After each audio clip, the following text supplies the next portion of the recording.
नमस्ते आप सभी को। अंजलि एकेडमी में आप सभी का बहुत बहुत स्वागत है। आज मैं आप सभी के समक्ष जेएसएससी नगर पालिका परीक्षा का जो पेपर 2 है हमारा हिंदी से संबंधित, उस पे जो कल परीक्षा हो चुकी है, यानी 29 अक्टूबर को जो परीक्षा हो चुकी है और पेपर 2 हमारा जो हिंदी से संबंधित है उसमें जो 100 प्रश्न पूछे गए थे, उन्हीं प्रश्नों को लेकर के आई हूँ। तो जेएसएससी सीजीएल की तैयारी करने वाले इस वीडियो को ज़रूर देखिएगा, ताकि आपको प्रश्नों का लेवल पता चल जाए और पैटर्न पता चल जाए। क्योंकि सिलेबस सेम है हमारा, तो ये क्लास आप लोगों के लिए बहुत महत्वपूर्ण हो जाता है। तो चलिए फिर हम प्रश्नों को देखते हैं। हमारा पहला प्रश्न है, खुले हुए छंद के बंध किसकी पंक्ति है? खुले हुए छंद के बंध किसकी पंक्ति है? तो हमारा सही उत्तर हो जाएगा ऑप्शन बी, पंत जी की ये कविता है और पंत जी की ही ये पंक्ति है। अब दूसरा क्वेश्चन देखिएगा, जनता की चित्त वृत्ति का संचित प्रतिबिंब साहित्य है, यह पंक्ति किसकी है? तो जनता की बात हो रही है, उनकी चित्त वृत्ति की बात हो रही है। तो ये सब शब्दावली हमारे आचार्य रामचंद्र शुक्ल जी प्रयोग करते हैं, और आचार्य रामचंद्र शुक्ल जी की पुस्तक है हिंदी साहित्य का इतिहास। तो हिंदी साहित्य का इतिहास 1929 ईस्वी में प्रकाशित होता है और उसी की भूमिका में यह पंक्ति लिखी गई है। तो यह कथन याद रखिएगा, बहुत प्रसिद्ध है। और मैं जब आपको प्रश्नोत्तरी करवा रही थी अन्य क्लासेस में, तो इस प्रश्न को भी मैं करवाई थी। अब अगला है कि कारक के कितने भेद होते हैं? तो आप सभी को पता है, ये हमारे व्याकरण से पूछा गया और इसमें 8 भेद होते हैं। अगला क्वेश्चन है, भारतेंदु हरिश्चंद्र जी का जन्म कहाँ हुआ था? तो इनका जन्म हुआ था काशी में। ऑप्शन ए हमारा सही हो जाएगा, काशी में इनका जन्म हुआ था। भारतेंदु हरिश्चंद्र का जो जन्म वर्ष है वो भी याद रखिएगा, 1850 में इनका जन्म होता है और 1885 में इनकी मृत्यु हो जाती है। मात्र 35 वर्ष तक यह जीवित रहते हैं। इनकी मृत्यु है वह टीबी रोग के कारण हो जाती है।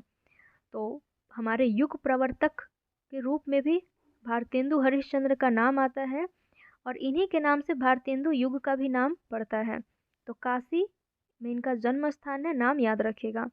और ध्यान देते जाइएगा पैटर्न पर, यह पैटर्न है बस वन लाइनर का क्वेश्चन है, तो ऐसे ही जेएसएससी सीजीएल में भी पूछे जाएंगे।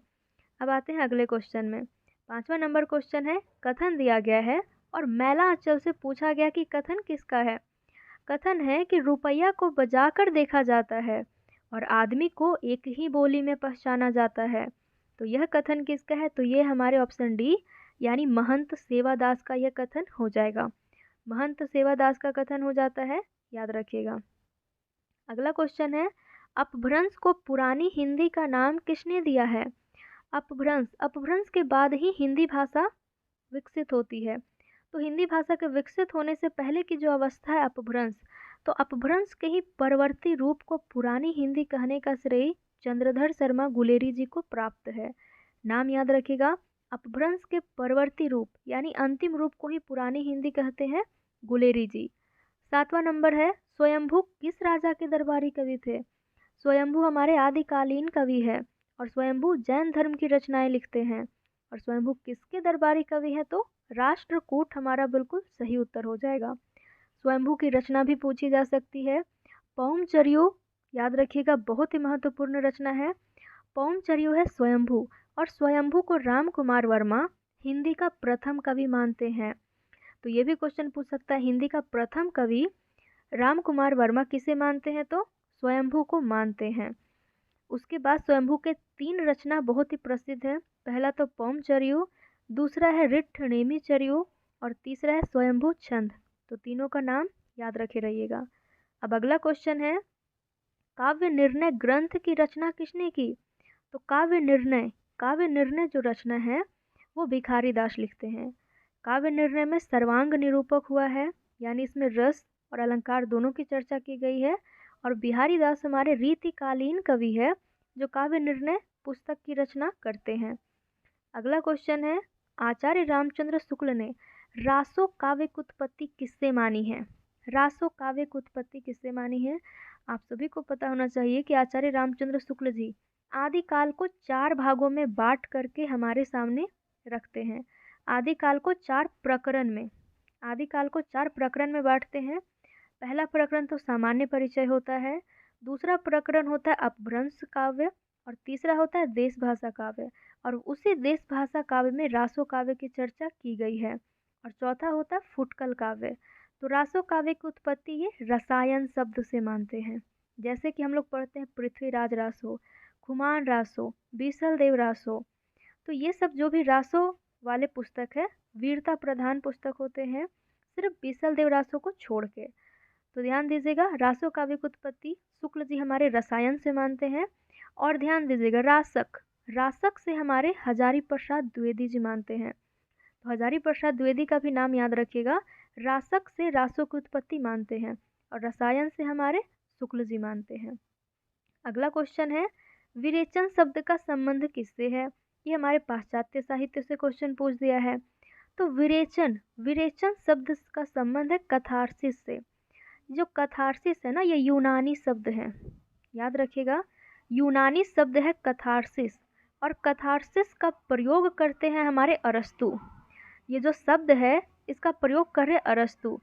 और ये जो शब्द है ये चिकित्सा शास्त्र का शब्द है कथारसिस और विरेचन, और इसी का प्रयोग कर रहे हैं अरस्तु।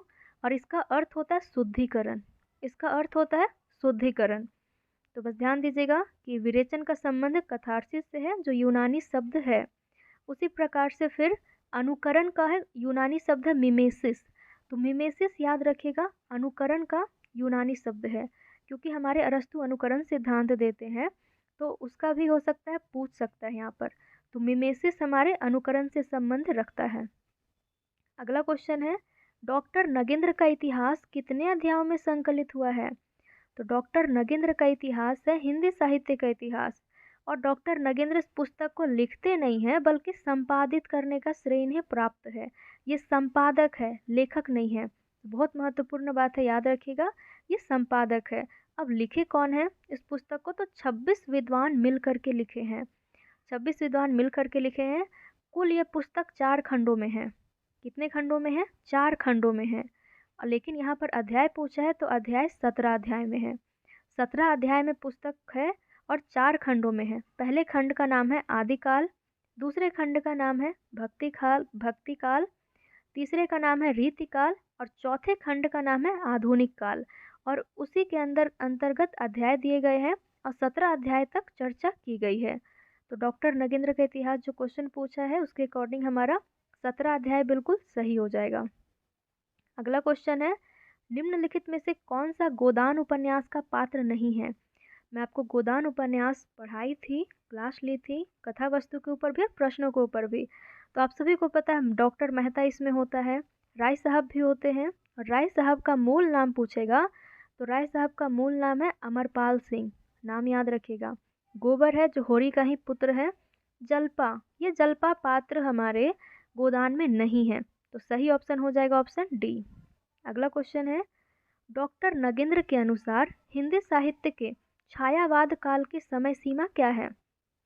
छायावाद काल की समय सीमा पूछा है तो 1918 से याद रखिएगा, 1918 से ही छायावाद की शुरुआत होती है।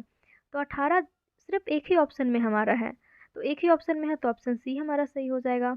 1918 से 1938 तक में डॉक्टर नगेंद्र के द्वारा माना गया है, लेकिन अन्य विद्वानों के द्वारा आप देखें तो 1918 से 1936 ईस्वी तक लगभग माना जाता है छायावाद का समय, लेकिन डॉक्टर नगेंद्र 38 तक मानते हैं। तो अगर आप शुरुआत 1918 से याद रखते तो भी आप सही कर ले जाते। तो ऑप्शन सी हमारा बिल्कुल सही है। और छायावाद के बाद फिर प्रगतिवाद आ जाता है, प्रगतिवाद के बाद प्रयोगवाद, फिर नई कविता, तो फिर समय सीमा उनका बांटा गया अलग अलग। तो छायावाद का पूछा है तो याद रखिएगा। अब है, पुष्प की अभिलाषा के कवि कौन है? पुष्प की अभिलाषा बहुत बहुत ज़्यादा प्रसिद्ध ये कविता है, हमारे स्कूल की पुस्तकों में भी हमें मिलती है, तो ऑप्शन सी सही हो जाएगा, माखनलाल चतुर्वेदी। माखनलाल चतुर्वेदी को एक भारतीय आत्मा के नाम से भी जाना जाता है, तो माखनलाल चतुर्वेदी नाम याद रखिएगा। अगला क्वेश्चन है, आचार्य रामचंद्र शुक्ल ने इनमें से रीतिकाल का प्रवर्तक किसे माना है? तो शुक्ल जी हमारे रीतिकाल के प्रवर्तक चिंतामणि को मानते हैं। चिंतामणि का नाम याद रखिएगा, शुक्ल जी मानते हैं। और जो बिहारी लाल है ये रीति सिद्ध कवि में प्रधान है, रीति सिद्ध कवि में प्रधान है बिहारी लाल, इनका नाम भी देखे रहिएगा। अगला है, व्याकरण से पूछ लिया है कि चौकड़ी भूल जाना मुहावरे का अर्थ क्या होगा? तो इसका सही अर्थ होगा राह ना सूझना। अब अगला है टोपी बदलना, मुहावरे का सही अर्थ क्या होगा? तो इसका अर्थ होगा दल बदलना। ठीक है, इसका अर्थ सही उत्तर हो जाएगा दल बदलना। अगला क्वेश्चन है मैला आंचल में नई चीज है, लोक संस्कृति का वर्णन, लोक गीतों लोक नृत्यों का वर्णन। द्वारा लेखक ने एक अंचल विशेष की संस्कृति का चित्र अंकित किया है। यह किसका कथन है? तो इस कथन को मैं अभी तक ढूंढी नहीं थी, ढूंढने का प्रयास की, लेकिन थोड़ा समय ज़्यादा लग रहा था इसीलिए मैं ढूंढी नहीं। लेकिन हाँ, प्रामाणिकता के साथ मैं कमेंट में इसका जवाब मैं मैसेज कर दूंगी। और मेरा एक जेसीसी सीजल का ग्रुप भी है, तो अगर आप चाहे तो वहाँ ज्वाइन हो सकते हैं। मैं लिंक इस वीडियो के डिस्क्रिप्शन में दे दूंगी और फिर मैं वहाँ भी उत्तर बता दूंगी। तो 18वें नंबर का ये क्वेश्चन थोड़ा ज़्यादा ही डीपली पूछा हुआ है, इसको भी स्किप करते हैं, आगे चलते हैं। अगला क्वेश्चन है निम्नलिखित में से कौन सा बहुवचन नहीं है? तो बहुवचन एक वचन हम लोग शुरुआत से पढ़ते आ रहे हैं, तो सही ऑप्शन हो जाएगा अधिकारी। अगला है भामह किस संप्रदाय के प्रवर्तक आचार्य हैं? भामह, भामह याद रखिएगा हमारे अलंकार संप्रदाय के प्रवर्तक है। रस संप्रदाय के प्रवर्तक हमारे भरत मुनि हैं। औचित्य संप्रदाय के प्रवर्तक हमारे क्षेमेंद्र हैं। और ध्वनि संप्रदाय के प्रवर्तक हमारे आनंदवर्धन हैं। तो इसीलिए यहाँ पर भामह का नाम पूछा है, तो ये अलंकार से संबंध रखते हैं। अब अगला क्वेश्चन है कहा तो घास खोद रहा हूँ, इसी को अंग्रेजी में रिसर्च कहते हैं, किसका कथन है? तो आप सभी को पता है कि ये राग दरबारी उपन्यास से लिया गया है। मैं क्लास भी ली थी इस उपन्यास पे, तो मैं आपको बताई थी ये कथन। आप सभी को याद होगा कि ये कथन रंगनाथ कहता है। किससे कहता है? तो ट्रक ड्राइवर से कहता है, ये भी याद रखिएगा। जब ट्रक में रंगनाथ आ रहा होता है अपने मामा जी के गांव यानी वैद्य जी के गांव में आ रहा होता है, तो वहीं पर ट्रक जब पूछता है कि भाई क्या करते हो, तो रंगनाथ कहता है कहा तो घास खोद रहा हूँ। तो घास खोद रहा हूँ का मतलब है पीएचडी कर रहा हूँ। किस विषय से? तो इतिहास के विषय से ये पीएचडी कर रहा होता है। इतिहास के विषय से पीएचडी कर रहा होता है। अगला क्वेश्चन है निम्नलिखित में से कौन सी बोली अथवा भाषा हिंदी के अंतर्गत नहीं आती है? तो आप देखेंगे कन्नौजी, कन्नौजी हमारे पश्चिमी हिंदी में आती है। बांगरू भी पश्चिमी हिंदी में आ रही है। अवधी, अवधी हमारे अर्धमागधी अपभ्रंश से आ जाती है उसमें। लेकिन तेलुगु देखें तो तेलुगु हमारा द्रविड़ परिवार में आ जाता है, दक्षिण तरफ की भाषा है ये, इसीलिए ये हिंदी से संबंध नहीं रखती है और हिंदी के अंतर्गत नहीं आती है। तो सही ऑप्शन हो जाएगा हमारा ऑप्शन डी। अब अगला क्वेश्चन है कुआनो नदी की रचयिता कौन है? कुआनो नदी, कुआनो नदी के रचयिता हमारे सरेश्वर दयाल सक्सेना है। सरेश्वर दयाल सक्सेना है कुआनो नदी के रचनाकार। अगला क्वेश्चन है मैला आंचल के लिए फणीश्वर नाथ रेणु जी को कौन सा पुरस्कार मिला था? तो मैला आंचल जो 1954 में लिखा गया है और बहुत ही ज़्यादा प्रसिद्ध है, यहीं से आंचलिक उपन्यास की शुरुआत मानी जाती है और ये इसके लिए पद्मश्री का अवार्ड मिला था इन्हें। जो पुरस्कार प्राप्त हुआ है वह पद्मश्री का पुरस्कार इन्हें दिया गया है। अगला क्वेश्चन है भारत दुर्देव, मदिरा, लोभ, अहंकार, सत्यानाशी फौज किस नाटक के प्रतीकात्मक पात्र है? तो आप सभी को पता है भारत दुर्दशा के ही पात्र है। मैं कुछ दिन पहले ही इस नाटक पे क्लास ली थी, तो आपको बहुत अच्छे से बताई थी। अगला क्वेश्चन है चिड़िया आकाश में उड़ रही है, व्याकरण से है, आपको बताना है ये कौन सी क्रिया है, अकर्मक या सकर्मक? तो चिड़िया आकाश में उड़ रही है, तो यहाँ पर अकर्मक क्रिया ये सही उत्तर हो जाएगा, क्योंकि अकर्मक का अर्थ होता है जिसमें कर्म ना हो, और चिड़िया आकाश में उड़ रही है इसमें कर्म नहीं है। तो हमारा 26 सही हो जाएगा। 27 नंबर में देखिएगा अपभ्रंश व्याकरण के रचयिता कौन है? अपभ्रंश भाषा के व्याकरणकार है हमारे हेमचंद्र। तो हेमचंद्र का नाम याद रखिएगा। धनपाल की बहुत प्रसिद्ध रचना है भविष्यत कहा, भविष्यत कहा धनपाल की है, वो भी याद रखिएगा। सोमप्रभ सूरी का भी नाम याद रखिएगा। विद्याधर, ये सब हमारे आदिकाल के कवि हैं। अगला क्वेश्चन है नई समीक्षा आंदोलन में कौन सा पाश्चात्य आलोचक शामिल नहीं है? नई समीक्षा आंदोलन बोला है और पाश्चात्य आलोचक बोला है शामिल नहीं है, तो हमारे प्लेटो ही शामिल नहीं है, क्योंकि प्लेटो हमारे प्राचीन काल में आ जाएंगे। अगला क्वेश्चन है निम्बार्क संप्रदाय का संबंध किस भक्ति शाखा से है? निम्बार्क संप्रदाय के प्रवर्तक होते हैं निम्बार्काचार्य। निम्बार्काचार्य इसके प्रवर्तक होते हैं और ये सबसे पहली बार युगल उपासना पर बल देते हैं।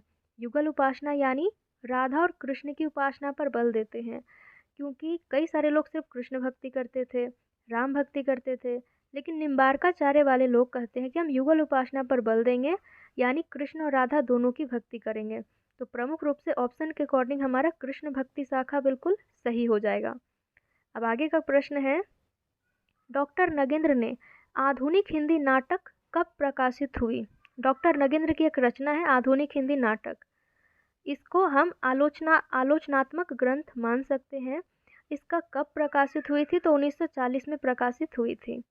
1940 इसका सही उत्तर हो जाएगा। अगला क्वेश्चन है, प्रेमचंद द्वारा लिखित ईदगाह कहानी का प्रकाशन वर्ष कब हुआ?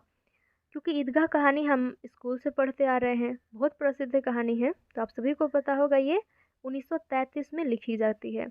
ईदगाह कहानी में बाल मनोवैज्ञानिक ढंग से एक बच्चे का चित्रण किया गया है। हामिद है, अमीना है, नूरे है, समी है, सब इस ईदगाह के पात्र हैं। अब उसके बाद अगला क्वेश्चन है, केशव कहीं ना जाई का कहिए किस कवि की पंक्ति है? तो ये हमारे तुलसीदास की पंक्ति है। केशव दास है तो केशव दास में मत चले जाइएगा, केशव कहीं ना जाई का कहिए तुलसीदास की पंक्ति है। तुलसीदास रामचरितमानस की रचना करते हैं और केशव दास रामचंद्रिका की रचना करते हैं, तो ये दोनों याद रखिएगा। अगला क्वेश्चन है, जिन शब्दों की उत्पत्ति का पता नहीं चलता उन्हें क्या कहा जाता है? तो हमारा सही उत्तर हो जाएगा ऑप्शन बी, देशज। देशज हमारा बिल्कुल सही उत्तर हो जाएगा। इन शब्दों की उत्पत्ति का पता नहीं चल पाता है। उसके बाद आइएगा, डॉक्टर टेसी टोरी ने किस कवि को डिंगल भाषा का हैरोस कहा है? तो डॉक्टर टेसी टोरी है, किस कवि को डिंगल भाषा का हैरोस कहा जाता है? तो हमारा सही उत्तर होगा बी, पृथ्वीराज राठौर को कहा गया है। अगला क्वेश्चन है, निम्नलिखित में से भूषण की रचना नहीं है? तो भूषण की रचना नहीं है तो भूषण बावनी नहीं है, क्योंकि भूषण की रचना है शिवा बावनी। शिवा बावनी है, भूषण बावनी इनकी रचना नहीं है, तो ऑप्शन बी हमारा बिल्कुल सही हो जाएगा। अगला है, परिंदे कहानी में बर्मा से भारत आते वक्त किसकी पत्नी की मृत्यु हो गई थी? तो आप सबको पता है डॉक्टर मुखर्जी की पत्नी की मृत्यु हो गई थी। अगला क्वेश्चन है, विशिष्ट पद रचना रीति कथन किसका है? तो यह कथन है हमारे वामन का। क्यों? क्योंकि रीति संप्रदाय के प्रवर्तक हमारे वामन हैं। तो जब वामन है रीति संप्रदाय के प्रवर्तक, तो इन्हीं की परिभाषा पूछी जाएगी ना। तो विशिष्ट पद रचना रीति वामन की पंक्ति है। अगला क्वेश्चन है, संधि के कितने भेद होते हैं? तो संधि के भेद, व्याकरण से क्वेश्चन है तो 3 भेद होते हैं। आप सभी को पता है 3 भेद होते हैं, स्वर संधि, व्यंजन संधि और विसर्ग संधि। तो 3 भेद होते हैं, याद रखिएगा। अगला क्वेश्चन है, डॉक्टर भोलानाथ तिवारी के अनुसार प्रयोजन मूलक हिंदी के कितने रूप है? तो ये कितने रूप है? तो 7 रूप है। डॉक्टर भोलानाथ तिवारी के अनुसार 7 रूप है। अगला क्वेश्चन है, विश्वनाथ प्रसाद निम्नलिखित में से किस उपन्यास का पात्र है? तो विश्वनाथ प्रसाद कमली के पिताजी होते हैं। और कमली कौन है? कमली तो मैलांचल की पात्र है। कमली है डॉक्टर प्रशांत की प्रेमिका और कमली है विश्वनाथ प्रसाद की बेटी, तो मैलांचल के ये पात्र हो जाएंगे। अगला क्वेश्चन है, कहानी से है कि मिसपाल कहानी में पिंकी किसका नाम है? तो ऑप्शन बी सही होगा, मिसपाल के कुत्ते का नाम है पिंकी। अगला है प्रश्न कि यह किसका कथन है? कथन है कि सुख दुख की भावावेशमयी अवस्था का गिने चुने शब्दों में स्वर साधना है, उपयुक्त चित्रण देना ही गीत है। तो ये कथन हमारे महादेवी वर्मा का ही है, ये ऑप्शन बिल्कुल सही हो जाएगा। अगला क्वेश्चन है, वर्ण के द्वितीय व चतुर्थ व्यंजन क्या कहलाते हैं? तो वर्ण के द्वितीय और चतुर्थ व्यंजन कहलाते हैं महाप्राण, और पहले, तीसरा और पांचवा, ये पहला, तीसरा, पांचवा कहलाता है अल्प प्राण, और महाप्राण दूसरा और चौथा वाला कहलाता है, जैसे का, खा, गा, घा और अंगा।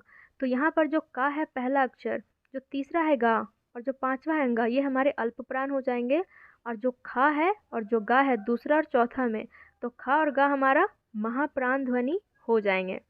आगे का प्रश्न है, गोदान का प्रकाशन वर्ष पूछा, तो आप सभी को पता 1936 ईस्वी में प्रकाशित हुआ था। प्रेमचंद का पहला उपन्यास कौन सा है? तो पहला उपन्यास है प्रेमा। प्रेमा 1907 में लिखा जाता है, याद रखिएगा।